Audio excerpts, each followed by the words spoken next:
আল্লাহ তাআলা বলেন, ফানকাহু মা তাবা লাকুম, পৃথিবীর মানুষ তোমরা বিবাহ করো তোমাদের পছন্দ মতো। আল্লাহ এই আদেশ করেছেন, এর অর্থ এই নয় যে যেসব মহিলা দেখতে অপছন্দ তারা বাকি থেকে যাবে, এ কথা নয়। মানে কেউ ভাগ্য ছাড়া দুনিয়াতে আসেনি। প্রত্যেকটা পুরুষ নারী যখন মায়ের পেটে ৪ মাস, সেদিনই তার রুজি, ভালো মন্দ, ভাগ্য, জাহান্নাম জান্নাত লিখে দেওয়া হয়েছে। কাজেই কোনো নারী সুন্দরী হোক আর না হোক, তার বিবাহ কোথায় হবে, কিভাবে হবে, তা লেখা হয়েছে। তা বাস্তবায়ন হবেই সময়ের গতিতে। আল্লাহ এটা বললেন আপনাকে সান্ত্বনা দেওয়ার জন্য, আপনি যেন বাকি জীবন বলতে পারেন যে আমি দেখে শুনেই বিবাহ করেছি। কিন্তু ঘুরতে ঘুরতে ওখানেই যেতে হবে যেটা লেখা আছে, এর বাইরে যাওয়ার কোনো পথ নেই। পৃথিবী সৃষ্টির 50,000 বছর পূর্বে ভাগ্য লেখা হয়েছে। মায়ের পেটে যেদিন 4 মাস, সেটাকে পুনরায় লেখা হয়েছে।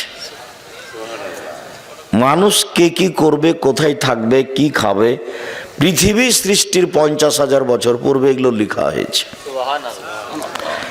সেটাকেই মায়ের পেটে 4 মাস যখন, তখন পুনরায় বাস্তবায়ন করা হয়েছে। যা আমরা পৃথিবীতে এসে ভালো মন্দ ভোগ করছি, 19-20 করার কারো কোনো ক্ষমতা নেই। এটা স্বাভাবিকভাবে, সামাজিকভাবে একজন আর একজনের উপরে দোষারোপ করে থাকি। মাঝে মধ্যে আমি বলেছি, সেদিন আপনাদেরকে বলছিলাম যে 3 শ্রেণীর মানুষের সাথে আল্লাহ কথা বলবেন না। 3 শ্রেণীর মানুষ জাহান্নামে যাবে। তার 1 শ্রেণীর মানুষ হচ্ছে মুকাজ্জিবুন বিল কাদারে, ভাগ্যকে যে অস্বীকার করে। ভাগ্যকে অস্বীকার করা হয় কিভাবে? যে আপনার ছেলে আর আমার ছেলে ঢাকা থেকে আসছিল, সিরাজগঞ্জে আপনার ছেলেটা গাড়ি থেকে নেমে গেছে, আর একটা গাড়িতে উঠেছে। ওই গাড়িটা সামনে অ্যাক্সিডেন্ট হয়ে গেছে, আপনার ছেলের হাত ভেঙে গেছে। এখন আপনি বলছেন, আহারে আমার ছেলে যদি আগের গাড়ি থেকে না নামতো তাহলে হাত ভাঙতো না। এটা হলো ভাগ্যকে অস্বীকার করা। ঘটনা ঘটবে, এটা লেখা আছে তার তাকদিরে, তাই ও গাড়ি থেকে নেমেছে। আপনাকে এই দিকে আসতে হতো না যে গাড়ি থেকে নেমে এটাতে উঠেছে সেই জন্য ভেঙে গেছে। এখন আপনাকে বলতে হবে যেটা ঘটেছে তাকদির, চলো ছেলেকে নিয়ে তাড়াতাড়ি মেডিকেলে যাই, তার কি চিকিৎসা হবে এই পদক্ষেপ গ্রহণ করি। এদিকে না গিয়ে এদিকে এসেছে। যেমন রাসূল সাল্লাল্লাহু আলাইহি সাল্লাম বলেছেন, তোমরা 3টা ব্যাপারে বদদুয়া করো না। 1, নিজেদের ব্যাপারে বদদুয়া করো না, যে সব ঝামেলার মধ্যে বেঁচে থাকার চেয়ে না থাকাই ভালো। লা তাদু আলা আনফুসিকুম, বুখারী মুসলিমের হাদিস। আল্লাহ রাসূল সাল্লাল্লাহু আলাইহি সাল্লাম বলেন যে তোমরা নিজেদের উপরে বদদুয়া করো না, এসব ঝামেলা বেঁচে থাকার চেয়ে না থাকাই ভালো। এইটা হলো নিজের উপরে বদদুয়া করা। ওয়ালা তাদু আলা আমওয়ালিকুম, তোমাদের অর্থ সম্পদের উপরে বদদুয়া করো না। এই টাকা পয়সার এই ঝামেলা, মামলা, মোকদ্দমা, জমি জায়গা, এসবগুলো না থাকাই ভালো। অর্থ সম্পদের উপরে তোমরা বদদুয়া করো না। 3, ওয়ালা তাদু আলা আওলাদিকুম, তোমাদের ছেলেদের মেয়েদের উপরে বদদুয়া করো না। ছেলেদের মেয়েদের উপরে বদদুয়া, বাপ মায়ের বদদুয়া একেবারে বিদ্যুৎ কারেন্টের মতো লেগে যাবে, খুব সাবধান। এখন ছেলে বাপকে মেরেছে, তো এখন বাপে বলছে তোকে ত্যায্য পুত্র করলাম, তোকে ত্যায্য পুত্র করলাম, তোকে ত্যায্য পুত্র করলাম। শতবার যদি বাপ বলে যে তোকে ত্যায্য পুত্র করলাম, তো এই কথার কোনোই দাম নাই। বাপ মরলেই ছেলে জমি ভাগ করে নেবে। মানে এই ত্যায্য পুত্র বাক্যের কোনো দাম নাই। ছেলে যখন বাপকে মেরেছে, তখন বাপের উচিত ছিল তাড়াহুড়া করে সুন্দর করে ওযু করে ঘরে ঢুকে সময়ের উপরে 2 রাকাত সালাত আদায় করে কিবলার দিকে মুখ করে হাত উঠিয়ে প্রার্থনা করে বলার দরকার ছিল যে আমি এই জন্য ছেলে তোমার কাছে নিনি, তুমি আমাকে ছেলে ফিরিয়ে দাও। ছেলে আমাকে মারবে কেন? ছেলে আমাকে সম্মান করবে। আমার ছেলে ভুল করেছে, তুমি আমার ছেলেকে ভালো করে দাও, আর যেন আমাকে কোনোদিন না মারে, ও যেন আমাকে মাথায় করে থাকে, ও যেন আমাকে সম্মান করে, এইটা আমি তোমার কাছে চাচ্ছি। আমি তো এরকম ছেলে তোমার কাছে চাইনি, তুমি আমার ছেলেকে ভালো করে দাও। এইটাই ছিল বাপ মায়ের জন্য বলা উচিত। কিন্তু বাপ মা রাগ করে বলছে তোকে ত্যায্যপুত্র করলাম, তোকে ত্যায্যপুত্র করলাম, অথচ ওই কথার কোনো দাম নেই, কোনো দাম নেই। বাপ মরলে জমি ভাগ করে নিবেই, আর নেওয়াটাই ঠিক। পৃথিবীতে বাপ মাকে মানে না যারা, তারা জান্নাতে যাবে না, এ কথা ঠিক। কিন্তু বাপ মা ছেলে মেয়েকে গালি দিবে, বদদোয়া করবে, এটা নয় যে। তখন আপনাকে আমি একটা দেখিয়েছি যে তাৎক্ষণিক দেখেন, বাপ মায়ের দোয়া দেখবেন একবারে তাৎক্ষণিক, হাতে হাতে। 3 জন মানুষ বাল্য অবস্থায় 3টা বাচ্চা দুধ খাওয়া অবস্থায় কথা বলেছে। তার একজন হলেন ঈসা আলাইহিস সালাম, আর একজন হলো জোরায়েজের সপক্ষে একটি দুধের বাচ্চা। জোরায়েজ আজ থেকে নিয়ে হাজার হাজার বছর আগেকার লোক, বনি ইসরায়েলের কাহিনী, খুব বেশি ইবাদত করত। সে তার গির্জাঘরে ইবাদত করছিল। ফাজাআতহু উম্মুহু, ইতিমধ্যে তার মা তার কাছে আসলো। ফাদাআতহু, তার মা তাকে ডাকলো। তখন ও বলছে আবু উসাল্লি আম উজিবহা, আমি এখন সলাত আদায় করব না মায়ের ডাকে সাড়া দেব? এইটুকু দেরি, ভাবতে ভাবতে একটু দেরি হয়ে গেছে যে কি করি, মায়ের ডাকে সাড়া দিব না সলাত আদায় করব, কি করি? একটু দেরি হয়ে গেছে। একটু দেরি হতেই মা খেপে গিয়ে বলছেন আল্লাহুম্মা লা তুমিতু জুহাল মুমেশাত, আল্লাহ তুমি এই ছেলের মরণ দিও না পতিতালয়ের মহিলার মুখ দেখা পর্যন্ত। এর জন্য একজন পতিতালয়ের মহিলার সাথে একটা সম্পর্ক, দুর্ঘটনা ঘটে যায়, তারপরে যেন ওর মরণ হয়। ও আমার সাথে কথা বলতে দেরি করলো কেন? মা ফিরেই যায়নি। ফাজাআতহু ইমরাতুন ফাদাআতহু, হঠাৎ একটা মহিলা এসে তাকে বলছে তুমি আমার সাথে জেনায় লিপ্ত হও। ফাআবা, জোরায়েজ অস্বীকার করলেন। ছি ছি ছি ছি ছি ছি, বলো কি তুমি? ফাআতাতির রাইয়া, তখন ওই মহিলা একটা রাখালের কাছে আসলো। ফামকানাথু, মহিলা রাখালকে চেপে ধরলো, জেনা করলো। ফাদাত গোলামান, এতে একটা বাচ্চা জন্ম নিল। কালাত হুয়া মিন জোরায়েজ, মহিলা বলে দিল এই বাচ্চাটা হলো জোরায়েজের। বদনাম ছড়িয়ে গেল। ফাতাহু, জনগণ জোরায়েজের গির্জাঘরের কাছে আসলো। ফাকাসসারুহু, এসে তার গির্জাঘরকে একবারে ভেঙে চৌচির খান খান ধুলা ধুলা করে দিল। ওয়ানজালাহু, তাকে গির্জাঘর থেকে টেনে হেঁচড়ে রাস্তায় নামিয়ে দিল। ওয়াসাব্বুহু, যার যা ভাষাতে কুলালো সে তার ভাষায় গালি দিল। অনেক নির্যাতিত হওয়ার পরে ফাকামা, জোরায়েজ দাঁড়ালো। অতাওয়াদ্দা, অজু করলো। অসল্লা রাকাতাইন, 2 রাকাত সালাত আদায় করলো। 2 রাকাত সালাত আদায় করার পরে ফাআতাল গোলামা, ওই দুধের বাচ্চার কাছে আসলো। দুধের বাচ্চাকে বলল মান আবুকা, বলো তো দুধের বাচ্চা তোমার বাপকে? তখন দুধের বাচ্চা বলছে আবিয়ার রাই, আমার বাপ হচ্ছে রাখাল, ছাগলের রাখাল। দেখেন দুধের বাচ্চা কথা বলছে, আমার বাপ হচ্ছে গরু ছাগলের রাখাল। তখন গ্রামবাসী বলছে নাবনি সওমাতাকা বিদ্যাহাবে, তোমার এই গির্জা ঘরটাকে আমরা স্বর্ণ দিয়ে বানিয়ে দেব, যারা ভেঙে ফেলেছে। তখন জোরায়েজ বলছে লা ইল্লা তিন, না না না না না, আমার গির্জাঘর স্বর্ণ দিয়ে বানাতে হবে না, আমারটা বানাতে হবে মাটি দিয়ে। মুসলিম। এখানে যে কথাটা বলতে চেয়েছি সেটা হলো এই যে দেখেন বাপ মায়ের বদদোয়া, হাতে হাতে কি একটা দুর্ঘটনা ঘটে গেল। বলেও কখনো বাপ মায়ের জন্য বদদোয়া, ছেলে মেয়ের জন্য বদদোয়া করবেন না। সম্মানিত দিনী ভাই বোন, আপনাদেরকে আমরা জোরালো অনুরোধ জানাচ্ছি, আপনারা যে যেখানে আছেন সুন্দরভাবে বসে থেকে ভদ্রতা বজায় রেখে গুরুত্বপূর্ণ আলোচনা শোনার জন্য প্রাণপণে চেষ্টা করুন। এই সময়ে কেউ দোকানপাটে থাকবেন না, আমার এটা জোরালো অনুরোধ। আমি এসেছি কষ্ট করে, একটা দিন বের করতে কত সময় লাগে, কত বছর কেটে যায়, আর এইভাবে আমি আসলাম এত কষ্ট ক্লেশের পরে, আর আপনি এখন দোকানে বসে চা খাবেন, এটা ঘৃণিত কাজ। এই সময় আমি পছন্দ করি না। দয়া করে আপনি আপনার কথাবার্তা চলাচল বন্ধ করুন, সামনে আসুন, কিছুক্ষণ সময় অপেক্ষা করুন, আপনার কিছু না কিছু উপকার করবই করব ইনশাআল্লাহ। সম্মানিত দিনী ভাই বোন, আল্লাহ তাআলা বলেছেন পছন্দ মতো বিবাহ করো।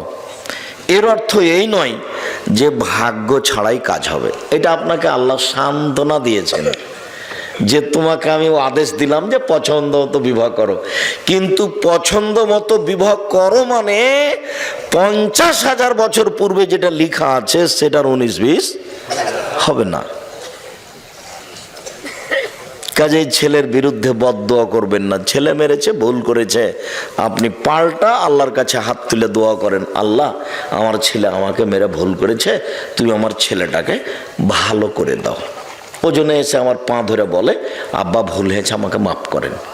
আর এরপর থেকে সবসময় যেন আমাকে শ্রদ্ধা দেখিয়ে চলে।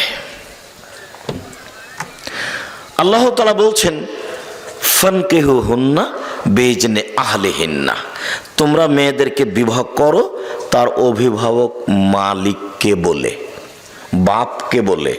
এটা আল্লাহর জোরালো আদেশ। এই আয়াতের ভিত্তিতে আমাদের নবী মুহাম্মদ সাল্লাল্লাহু আলাইহি সাল্লাম বলেছেন, আইয়ু ইমরাতিন নাকাহাত বেগাইরে ইজনে ওয়ালিহা, যে কোনো মেয়ে যদি বাপের অনুমতি ছাড়া বিবাহ বসে, ফানিকাহুহা বাতিল, ফানিকাহুহা বাতিল, ফানিকাহুহা বাতিল, ওই বিবাহ বাতিল, ওই বিবাহ বাতিল, ওই বিবাহ বাতিল, কোর্টের বিবাহ বাতিল। কিয়ামত পর্যন্ত সময় থাকলে কোনো মায়ের বেটা কথা এইভাবে উল্টে ধরতে পারবে না। যদি ধরে তাহলে বলবে যে আমাদের ফেকাতে লেখা আছে, এইভাবে বলতে হবে। যে কোনো মেয়েকে যদি বলে এটা আমার বউ, দুইজন সাক্ষী, বিবাহ হয়ে গেছে, এটা লেখা আছে ফেকাতে। কিন্তু আল্লাহর নবী মুহাম্মদ সাল্লাল্লাহু আলাইহি সাল্লাম বলেছেন, বাপকে না বলে যদি বিবাহ করে তাহলে সে বিবাহ বাতিল, সে বিবাহ বাতিল, সে বিবাহ বাতিল। কথাটি আল্লাহর নবী 3 বার বলেছেন জোর দিয়ে, তবুও হুজুর বলছেন যে চলবে। কি করবেন, করেন, কিছু করার আছে? কোনো পথ নেই। যদি আপনার মেয়ে 7 ছেলের মা হয় তবে ওই বিবাহ হয়নি, আবার বিবাহ পড়াতেই হবে। কোনো পথ নাই, যেহেতু বিবাহ বাতিল। শুধু তাই নয়, রাসূল সাল্লাল্লাহু আলাইহি সাল্লাম বলছেন, লা তুজাব্বিজুল মারাতু আল মারাতা, একজন মহিলা আর একজন মহিলার বিবাহ দিতে পারে না, নিজে বিবাহ বসতে পারে না, বিবাহ দিতে পারে না। ফুফুতে বলছে ভাতিজিকে, ভাইয়ের মেয়েকে, যে তোর আব্বা তো অমুক ছেলের সাথে বিবাহ দিবে না, তুই চলে আয় আমার বাসায়, আমি বিবাহ দিয়ে দিচ্ছি। ওর ফুফু কখন কখন পুরুষ মানুষ হয়ে গেছে, খালাতে বলছে এই কথা যে তোর বাপ তো বিবাহ দিবে না, তুই আমার বাড়ি চলে আয়, আমি বিবাহ দিয়ে দিচ্ছি। খালা এখন দায়িত্বশীল হয়ে বিবাহ দিয়ে দিচ্ছে বোনের মেয়ের। কত সাহস খালার! কথাটা ওইরকমই হয়ে গেল যে ওই যে মাঝে মধ্যে আপনাদের সামনে বলতে থাকি যে ঢাকা হাজি ক্যাম্পে পৌঁছিলাম, তখন দেখছি একজন মাওলানা সাহেব অনেক বড় পাগড়ি মাথায় বেঁধে বলছেন, আপনারা বলেন লব্বাইক আল্লাহুম্মা লব্বাইক, লব্বাইক লা শারীকা লাক লব্বাইক, ইন্নাল হামদা ওয়ান নি'মাতা লাকাল মুলক লা শারীকা লাক। আল্লাহ তোমার দরবারে উপস্থিত, আমি তোমার দরবারে উপস্থিত, প্রশংসা তোমার, অনুগ্রহ তোমার, রাজত্ব তোমার, কোনো শরীক নাই তোমার। এই দোয়া পড়াচ্ছে। তা আমি বলছি, ইমাম সাহেব এইটা এখানে বলাচ্ছেন কেন? এটা তো ইয়ালামলামে বলতে হবে। বিমান জিদ্দায় নামার 15-20 মিনিট পূর্বে বৈমানিকের পক্ষ থেকে বলা হবে আপনারা এহরাম বাঁধুন, তালবিয়া পড়ুন। তখন আপনার মুসাইল লোকেরা বলবে লাব্বাইক উমরাতান, আমি উমরার জন্য উপস্থিত। লাব্বাইক আল্লাহু লাব্বাইক, লাব্বাইক লা শারিকা লাক, লাব্বাইক ইন্নাল হামদা ওয়া নি'মাতা লাকা ওয়াল মুলক লা শারিকা লাক। তো আপনি এখানে বলছেন যে, তখন আমাকে বলছে যে বাড়ি থেকে বললে হবে যে মোহাম্মদ সাল্লাল্লাহু আলাইহি সাল্লাম বলেছেন ইয়ালামলাম, মোহাম্মদ সাল্লাল্লাহু আলাইহি সাল্লাম মানতে হবে, ঠেকা বাঁধেছে, আমি মানুষ নয়, আমারটাও চলে। তো বাড়ি থেকে বলছে চলে, তো যার যেখানে মন সে সেখানে বলুক যে চলবে, যেহেতু মোহাম্মদ সাল্লাল্লাহু আলাইহি সাল্লাম দিয়ে কাজ হলো না, সবারটাই যখন চলবে তো ঠিকই আছে, যার যেখানে প্রয়োজন হবে সে সেখানে এহরাম বাঁধবে। মোহাম্মদ সাল্লাল্লাহু আলাইহি সাল্লাম দিয়ে তার হলো না, তো ঠিকই মোহাম্মদ সাল্লাল্লাহু আলাইহি সাল্লাম নাকচ করে দিয়েছেন যে বাপ ছাড়া বিবাহ হবে না। এখন খালা বলছে যে ওটা মোহাম্মদ সাল্লাল্লাহু আলাইহি সাল্লাম বলেছে না, আমি তো খালা, আমি পারবো না, খালা বিবাহ দিয়েছে। আল্লাহ বলছেন যে মেয়ের অভিভাবককে বলে বিবাহ করো। তারপরের বাক্যে বলছেন অতহুন্না উজুরাহুন্না বিল মারুফ, ভালোভাবে মোহরটা দিয়ে দাও, বাকি মোহরে বিবাহ জায়েজ, কিন্তু মোহর দেওয়া লাগবে না। এটা কোথায়? মরার সময় বলছে যে 10 কাঠা জমি তোমাকে দিয়ে দিলাম, এগুলো নয়। মোহর নগদ দেন আর 10 দিন পরে দেন, তাড়াতাড়ি দেন। যদি এবার আপনাদের বলছি, এই ছেলেরা শোনো, তোমার বাপ যদি মোহর না দিয়ে মারা যায় তাহলে তোমার বাপের পক্ষ থেকে তোমাকে তোমার মাকে মোহর দিতে হবে। এটা তোমার বাপের ঋণ কর্জ বাকি থেকে গেছে। তোমরা যদি তোমার বাপের মোহর তোমার মাকে না দাও তাহলে বিচারের মাঠে তোমার মা তোমার বাপের নেকি নিয়ে নেবে, কোনো পথ নাই। বিচারের মাঠে তখন তো আর বাপ তোমার টাকা পাবে না। তোমার বাপ বিচারের মাঠে টাকা পাবে? টাকা পাবে না। তোমার মার হাত ধরে ক্ষমা নিলে হবে? ওখানে বিচারের মাঠে হাত ধরে ক্ষমা চলে না। তাহলে কিভাবে বিচার হবে? বিচার হলো নেকি দিয়ে বোঝাতে হবে যে নেকি যে নেই, তো বলছে ওই পরিমাণ পাপ নিয়ে নিতে হবে। বিচার এইভাবেই রাসূল সাল্লাল্লাহু আলাইহি ওয়াসাল্লাম সমাধা করে দিয়ে গেছেন যে বিচারের মাঠের বিচার এইভাবে হবে। আপনাকে আমি একটা থাপ্পড় মেরেছি, রিক্সাওয়ালা আপনি, তো এখন বিচারের মাঠে আপনার তো আমি হাত ধরে ক্ষমা নিনি, এখন কিয়ামতের মাঠে উপস্থিত, তো রিক্সাওয়ালা বলছে আমাকে থাপ্পড় মেরেছে, এখন আমি কি দিয়ে পরিশোধ করব? এখন তো আর বলতে পারছি না রিক্সাওয়ালাকে ভাই আমার ভুল হয়েছে তুমি মাফ করো, এটাও তো চলে না। কি করতে হবে? এখন রিক্সাওয়ালা আমার নেকি নিয়ে নিবে, তা আমার নেকি নেই, তো রিক্সাওয়ালার কিছু পাপ আছে, তো ওই নেকি পরিমাণ পাপ ওরটা আমি নিয়ে নিব। এটা হলো বিচার। হাদিস বুখারী মুসলিম। মোহর দিতে বাধ্য, যদি শেষ পর্যন্ত তুমিও না দাও তোমার বাপের মোহর, তাহলে বিচারের মাঠে তোমার মা তোমার বাপের নেকি নিয়ে নেবে। আল্লাহ বলছেন টাকা দিয়ে বিবাহ করো, আর তোমরা, এটা বগুড়া, তো বগুড়া, জয়পুরহাট, লালমনিরহাট, নীলফামারী, কুড়িগ্রাম, পঞ্চগড়, ঠাকুরগাঁ, জয়পুরহাট, এইসব ডিস্ট্রিক্টের মানুষ প্রায় বেশিরভাগই আমার জানা অনুপাতে শ্বশুরের কাছে টাকা নেই, যৌতুক। তা আল্লাহ বলছেন যে টাকা দিয়ে বিবাহ করো, মানে মোহর দিয়ে। সেখানে টাকা নিয়ে বিবাহ করা একেবারেই হারাম, টোটালি হারাম, সম্পূর্ণরূপে হারাম। যে বাক্যটা আপনার খুব ভালোভাবে জানা আছে যে আব্দুর রাজ্জাক সাহেব বলেছেন ভিক্ষা করা টাকা দিয়ে চাউল কিনে ভাত খেয়ে ইবাদত কবুল হবে, কিন্তু যৌতুকের টাকা দিয়ে শ্বশুরের কাছ থেকে টাকা নিয়ে ওই টাকা দিয়ে চাউল কিনে ভাত খেয়ে ইবাদত কবুল হবে না। এই ফতোয়া উল্টিয়ে ধরার কোনো পথ নেই, এভাবেই থাকবে কিয়ামত পর্যন্ত। শ্বশুরের কাছে টাকা নেওয়ার কোনো পথ নেই। আর কোরআন হাদিস চিন্তা ভাবনা করে বুঝা যায় না যে বিবাহতে মেয়ের বাপের 2-1 টাকা খরচ হবে, এটা বোঝা যায় না। 2-1 টাকা খরচের কোনো পথ দেখা যায় না। তো আমরা আজকে প্রথম অংশের আলোচনা তেমন নয়, এতটুক যে বিবাহ করো, মেয়ের বাপ গার্জেনকে বলে কোর্টের বিবাহ বাতিল। তারপরে কোর্টে যদি বিবাহ হয় তাহলে বিবাহ আরেকদিন তার বাপের উপস্থিতিতে দুইজন সাক্ষী দিয়ে বিবাহ পড়াতেই হবে, কোনো পথ নেই। সবাই মিলে মেয়ে দেখতে যাওয়া নাজায়েজ, হারাম। বিবাহ নির্ধারণ হওয়ার পরে থোবড়া বা মেয়েদের গীত গাওয়া বা হলুদ মাখা জায়েজ, তবে এইভাবে নয়। আর হলুদ মাখার কোনো বিধান কোরআন হাদিসে নেই, তো হলুদ মাখা হারামও নয়। হলুদ মাখতে পারে কেউ, কিন্তু হলুদ তার ভাবেই মাখাবে এটা হতে পারে না, তাহলে বিবাহের সূচনাতেই জেনা। হলুদ তার খালাতো বোন, মামাতো বোন, চাচাতো বোন মাখাবে, তাহলে বিবাহের সূচনাতেই জেনা। একজন মহিলাই আর একজন মহিলার গায়ে হাত লাগিয়ে হলুদ মাখাতে পারে না, তো একজন পুরুষ যুবক পুরুষের গায়ে হাত লাগিয়ে ভাবি, খালাতো বোন, মামাতো বোন কি করে হলুদ মাখাতে পারে? এর চেয়ে নোংরা, ন্যাক্কারজনক, জঘন্য, বর্বর কাজ আর কি হতে পারে? আমি এখানে যেটা বলেছি সেটা আপাতত বগুড়ার কোনো খবর আমার জানা নাই, যদিও বগুড়াতে বিবাহ শাদী আমাদের পরিবারেরও হয়েছে, কিন্তু আমি গাইবান্ধার বাস্তবে একটা দেখেছি, গীত সেখানেও আছে। কিন্তু চাঁপাইনবাবগঞ্জের সাথে একটা অবাক অমিল, সেটা হলো গাইবান্ধায় দেখেছি, রংপুরে দেখেছি যে বিবাহ পড়ানোর জন্য ভিতরে গেছে কয়েকজন। মেয়ের কাছে বিবাহ পড়ানো না যায়, হারাম, মেয়ের কাছে বিবাহ পড়াতে হবে না।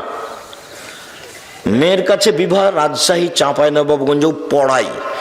ওখানে গিয়ে বলে অমুক নিবাসী অমুক এত টাকা নগদ, এত টাকা বাকিতে তোমাকে বিবাহ করতে এসেছে, তুমি তাকে স্বামী সত্ত্বে কবুল করো।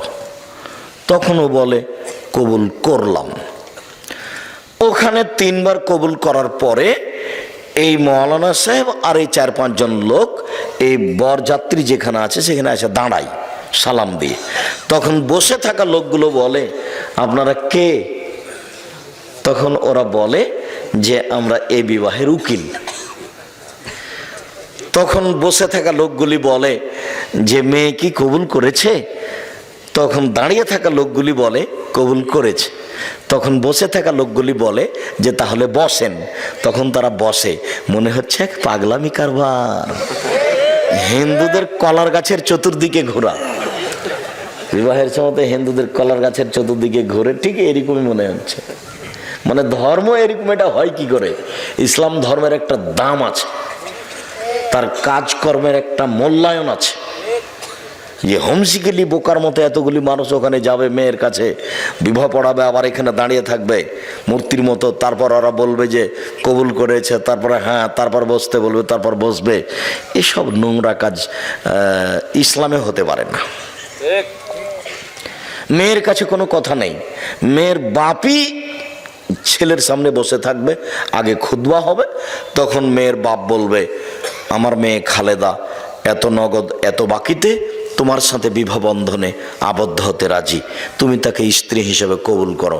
তখনও বলবে কবুল করলাম, বা কাবিল তো, বুখারী মুসলিমের হাদিসে এসেছে, বলবে কাবিল তো, এটা আরবি শব্দ, মানে আমি গ্রহণ করলাম, কবুল করলাম। গুরুত্বপূর্ণ কথা হিসাবে 3 বার বলা যায়। আল্লাহ রাসূল সাল্লাল্লাহু আলাইহি ওয়াসাল্লাম গুরুত্বপূর্ণ কথা 3 বার বলতেন। বিবাহটা 3 বারই পড়াতে হবে এ কথা নয়, 1 বার বললেও হবে, কিন্তু গুরুত্বপূর্ণ কথা হিসাবে 3 বার বলা যায়। যখন কথাটা শেষ হয়ে যাবে তখন উপস্থিত বৈঠকের লোকেরা বা ইমাম সাহেব বা মেয়ের বাপ বলবেন বারাকাল্লাহু লাকা ওয়া আলাইকা ওয়া জামা বাইনাকুমা ফি খাইরিন। আল্লাহ তোমাকে বরকত দান করুক, তোমাদের দুইজনকে বরকত দান করুক, তোমাদের মাঝে তোমাদের দুইজনকে আল্লাহ কল্যাণের উপরে একত্রিত করুক, তোমাদের দাম্পত্য জীবন সুখী হোক। এইটা হলো দোয়া বিবাহের বৈঠক শেষে। কিন্তু হুজুরের না জানার কারণে হুজুর এখন একটা লম্বা দোয়া মেরে দেবে। তারপরে যে বিবাহ পড়াতে এসেছে ও নিবে কিছু টাকা, যে লিখতে এসেছে ও নিবে কিছু টাকা।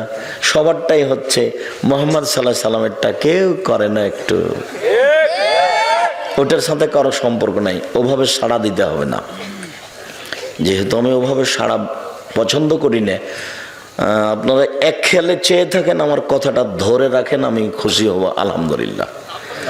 আমল করা তো আর সবার হাতে নয়, সবাই তো আমল করবে না, উপর থেকে যেটা ফায়সালা হবে সেটা। তবে আপনারা চেষ্টা করেন আমল করার, জোর করে কেউ কিছু করতে পারবে না। আল্লাহর নবীর চাচা আবু তালেবের মরণের সময় চলে এসেছে, তা আল্লাহর নবীও ঢুকেছেন ওখানে, আরো মুশরিকরা ওখানে আছে 2-3 জন।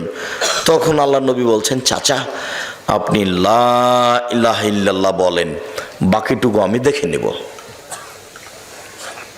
লা ইলাহা ইল্লাল্লাহ শুধু এই বাক্য কিন্তু অনেক দাম। লা ইলাহা ইল্লাল্লাহ মুহাম্মদ রাসূলুল্লাহ এখানে যোগ হবে না।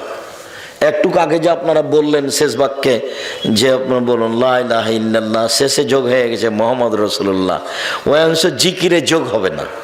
এমনি তো সবাকে নিয়ে জোরে জিকির করাই না যায়, জোরে জিকির করার প্রমাণের কোনো পথ নেই। তো সবাই যে দেখছি যে মোবাইলে দেখছি খালি চিল্লাচিল্লি করে জিকির করে লাফ দিয়ে বাঁশের উপরে উঠে যাচ্ছে।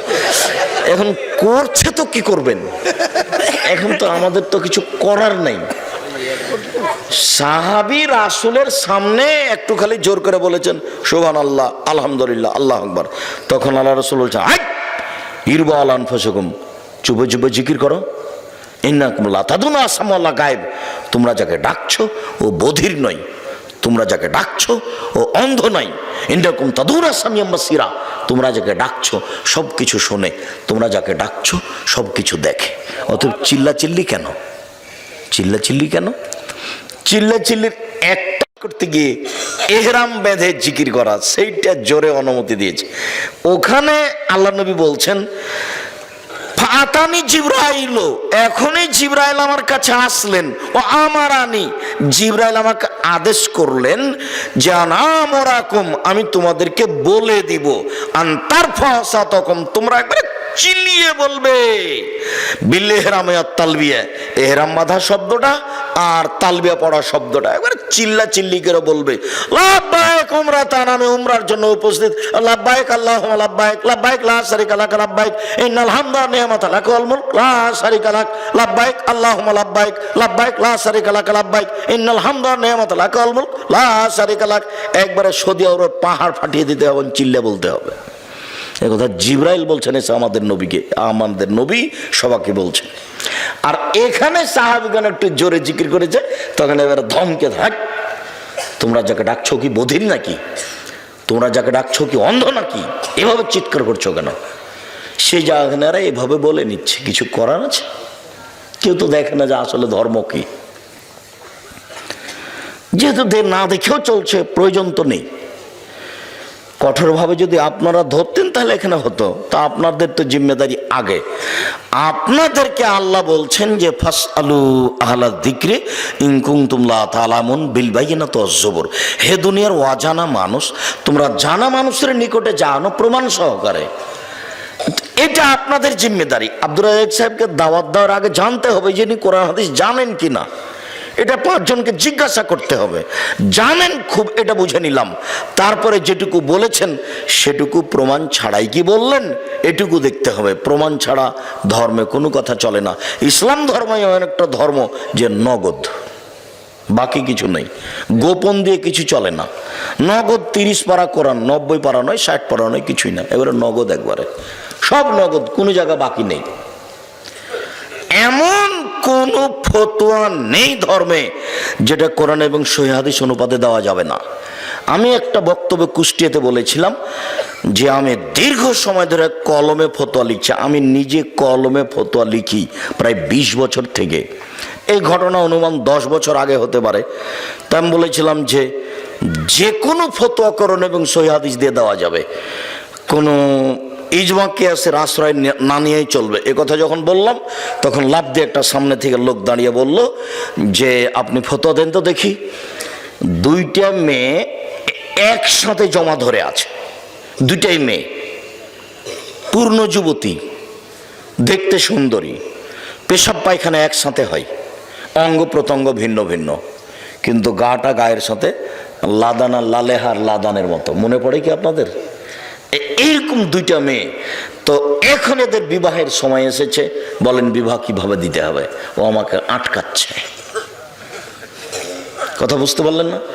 তখন আমি বললাম যে আপনার জিজ্ঞাসাটাতে আমার একটা কথা মনে পড়ে গেল। সেটা হচ্ছে ওই অনেক দিন আগের কথা, ক্লাস 3 বইয়ে ছিল। ক্লাস 3 বইয়ে কি ছিল? মোল্লা দোপেজি, বাদশা বলছেন, মোল্লা দোপেজি জি জাহাপনা, আকাশের দিকে লক্ষ্য করুন তো। করলাম জাহাপনা। কিছু দেখলেন কি? না তেমন তো কিছু দেখিনি। দুইটা কাক উড়ে গেল, দেখেননি? হ্যাঁ তা তো দেখলাম।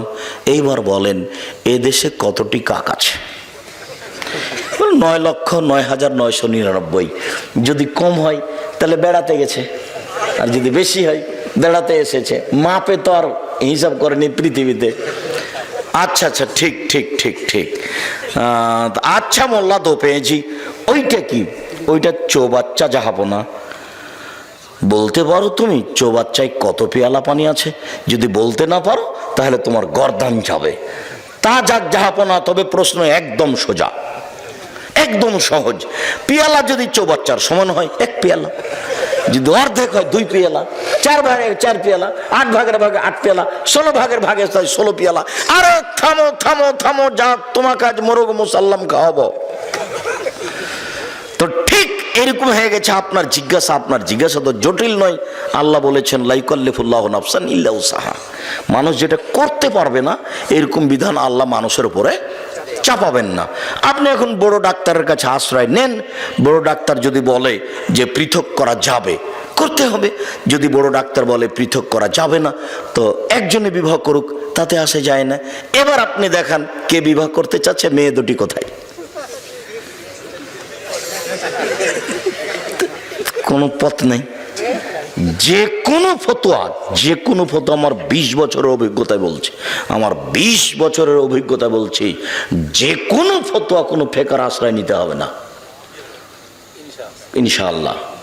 কোনো কেয়াসের কোনো কিছুর আশ্রয় নিতে হবে না। আপনি কোরআন হাদিস দিয়ে বলতে পারবেন, কোনো সমস্যা নেই। আমার 20 বছরের অভিজ্ঞতা বলছি, 2-1 দিনের নয়, আর হঠাৎ করে নয়। আর অভিজ্ঞতা শুরু হয়েছে বগুড়া থেকে। সর্বপ্রথমে আমি 90 সালে বগুড়া ফতে আলী মসজিদে, ওই যে ফতে আলী ব্রিজের ওখানে যে মসজিদটা ছিল, ওখানে দাওয়াতের জন্য আসতাম। ওখানকার লোকেরাই যে টিয়া ভাই এখনো আছে, আমাকে পথ খরচ দিত 20 টাকা, তারপরে 50 টাকা, তারপরে 100 টাকা, তারপর 200 টাকা, তারপর 300 টাকা, তারপর 500 টাকা। এগুলো তাদের পথ খরচ। এখনো পাশে বসে আছেন সেকাল থেকে, 90 সাল থেকে। যদি কোনোদিন আমার মুখের চোখটা একটু দুর্বল হয়েছে টাকা কম দেখে, এটা প্রমাণ যদি করে দিতে পারেন, আমি জাতির সামনে কোনোদিন বক্তব্য দেব না। একটু কেমন কেমন লাগলো আব্দুর রাজ্জাক সাহেবকে দেখে। টাকা তো কম দিলাম, তো মনে হলো মুখটা যেন কেমন কেমন মনে হলো। এটা প্রমাণ করতে পারলেন। একবারে সূচনা থেকে তারা আছেন, একেবারে সূচনা থেকে। সর্বপ্রথম যখন এসেছি বগুড়ায়, আল্লাহ আল্লাহর কসম, আল্লাহ আল্লাহর কসম, আল্লাহ আল্লাহর কসম, আপনাকে আমি ফাঁকি দিতে আসিনি। আমার বুঝ অনুযায়ী আমি কোরআন এবং সহিহ হাদিসের কথা বলে থাকি, বলছি, বলবো ইনশাআল্লাহ। সম্মানিত দিনী ভাই বোন, আরেকটু জরুরি কথা যে বিবাহের এইসব নিয়ম নীতির পরে, বিবাহ পড়ানোর পরে বর কনেকে নিয়ে যেসব কিছু করা হয় বরের বাড়িতে কনের বাড়িতে, এগুলো সব হারাম। বিবাহ পড়ানোর পরে একটা কাজ আছে, সেটা অলিমা।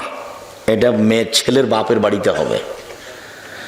আর অলিমাতে শুধু ধনী মানুষকে যদি দাওয়াত দেওয়া হয়, গরিব নিঃস্ব ফকিরকে বাদ দেওয়া হয়, তাহলে ওই খাদ্য ড্রেনে ফেলে দিতে হবে, কুকুরে খাবে। কেন আব্দুর রাজ্জাক এভাবে বললেন কেন?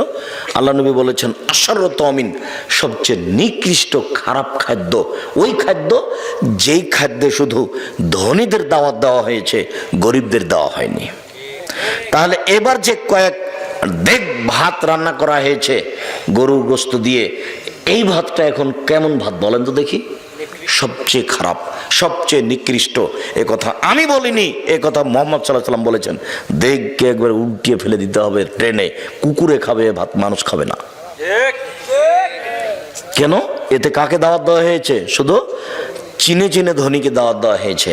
অতএব এ খাদ্য হারাম, এ কথা আমি বলিনি, এ কথা মুহাম্মদ সাল্লাল্লাহু আলাইহি সাল্লাম বলেছেন। আর দুয়াটার ওখানে আছে বরকত। বরকনের ভিতরে বরকত কি আছে? বরকতের কথাটা আপনাকে মাঝে মধ্যেই বলে থাকি। এই জন্যই বলে থাকি যে আপনার স্ত্রী, আপনার মা দুইজনই সংসার পরিচালনা বুঝে না। ভাতে চাউল দিতে গিয়ে দুইটা চাউল পড়ে গেছে, সেটা তুলে যে পাতিলে দিতে হবে সেটা তার বিবেচনাতে নেই। বাড়ির বরকত বুঝে না। দেখেন তো, বরকত যেভাবে আল্লাহ রাসূল বলছেন, মানুষের মধ্যে বরকত আছে, টেবিলটার মধ্যে বরকত আছে, এই বোতলটার পানিটার মধ্যে বরকত আছে। কিভাবে এগুলো আব্দুর রাজাক সাহেব? টেবিলের বরকত বুঝতে পারলেন না? আজকে সন্ধ্যার সময় টেবিলটা করা হয়েছে, এমন এক জায়গাতে ঘরে রেখেছেন যে উপর থেকে বস্তা পড়ে টেবিলটা ভেঙে গেল, একদিনই শেষ। আর একটা টেবিল আপনাদের বাড়িতে আছে, আপনার দাদার করা, এখনো আছে। তার মানে ওই টেবিলটাতে বরকত আছে, এটাতে বরকত নেই। আল্লাহ রাসূলের সামনে যখন কোনো নতুন ফল দেওয়া হতো তখন তিনি বলতেন, আল্লাহুম্মা বারিক লানা ফি সামারিনা ওয়া সায়না ওয়া মুদ্দিনা ওয়া শাহরিনা। আল্লাহ তুমি আমাদের ফলে বরকত দাও, আমাদের শহরে বরকত দাও, আমাদের ওজনে বরকত দাও, আমাদের জিনিসপাতিতে বরকত দাও। রুজি ভিন্ন জিনিস, বরকত ভিন্ন জিনিস। রুজি ভিন্ন জিনিস, বরকত ভিন্ন জিনিস। খুতবা শেষে বিবাহ পড়ানোর পরে প্রথম বাক্যটাই বললেন, আল্লাহুম্মা বারিক বারাকাল্লাহু লাকা ওয়া আলাইকুমা। আল্লাহ বরকত তোমাকে দেখ, তোমাদের দুজনকে দেখ, আর তোমাদের দুজনকে আল্লাহ কল্যাণের উপরে একত্রিত করুক। ধর্মের সাথে কারো ভালো সম্পর্ক নেই, কেননা ধর্ম কেউ বুঝে না। যারা প্রচার করছে তারাও বুঝে না, যারা বলছে তারাও বুঝে না। এখানে যিনি ওনার নাম কি, কাজী, কাজীর খাতাতে 4 জন সাক্ষী লাগবে। এই খাতা ফেলে দিতে হবে, এই খাতা চলবে না। বিবাহের জন্য 4 জন সাক্ষী লাগে না, কয়জন লাগে? 2 জন। এখানে আবার ভাগ করে নিয়েছে, মেয়ের পক্ষ থেকে 2 জন, ছেলের পক্ষ থেকে 2 জন। তার মানে সূচনাতেই গন্ডগোল। আল্লাহর নবী এ কথা বলেননি। আল্লাহর নবী মুহাম্মদ সাল্লাল্লাহু আলাইহি ওয়াসাল্লাম বলেছেন যে একটা বিবাহ জায়েজ হওয়ার জন্য কয়জন সাক্ষী লাগে? 2 জন। ও পুরুষের পক্ষে না মহিলার পক্ষে, এই কথা তিনি বলেননি। তিনি বলেছেন লা নিকাহ ইল্লা বিশাহিদাইন, 2 জন সাক্ষী ছাড়া বিবাহ হয় না। ওয়ালা নিকাহ ইল্লা বিওয়ালিন, অভিভাবক ছাড়া বিবাহ হয় না। 2 জন সাক্ষী ছাড়া বিবাহ হয় না। 1 জন অভিভাবক ছাড়া বিবাহ হয় না। উকিল বাপ হারাম। নোয়াখালী, কুমিল্লা, পটুয়াখালী, সিলেট, চট্টগ্রাম, ওইসব ডিস্ট্রিক্টে উকিল বাপই বাপ, ওর সাথে মরা পর্যন্ত জামাই মেয়ে সম্পর্ক রাখে। উকিল বাপকে ডেকে নিয়ে আসে, দাওয়াত খায়। যতদিন পর্যন্ত উকিল বাপ বেঁচে আছে ততদিন পর্যন্ত নিজের বাপের চেয়ে দামি মানুষ কে? উকিল বাপ। কথা বুঝতে পারলেন না মনে হয়? উকিল বাপ ধর্ম বাপ নয়। বিবাহের দিন যাকে উকিল করা হয় গার্জেন হিসেবে, জি, উকিল বাপই হারাম। বাপ বেঁচে থাকাকালীন উকিল বাপ চলবে না, বাপই তো উকিল। এটা আরবি শব্দ, যার হাতে বিবাহটা সমর্পণ করা হয়েছে। তো আল্লাহর নবী বলছেন যে বিবাহ সমর্পণ করা আছে বাপের হাতে।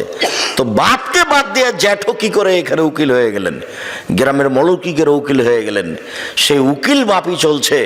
বাকি জীবন বাপ হিসাবে তাকে সম্মান করা, তাকে সময়ে কাপড় চোপড় দেওয়া, এইভাবে কত ডিস্ট্রিক্টে, বাংলাদেশে, ভারতে, পাকিস্তানে উকিল বাপ চলছে। উকিল বাপ হারাম।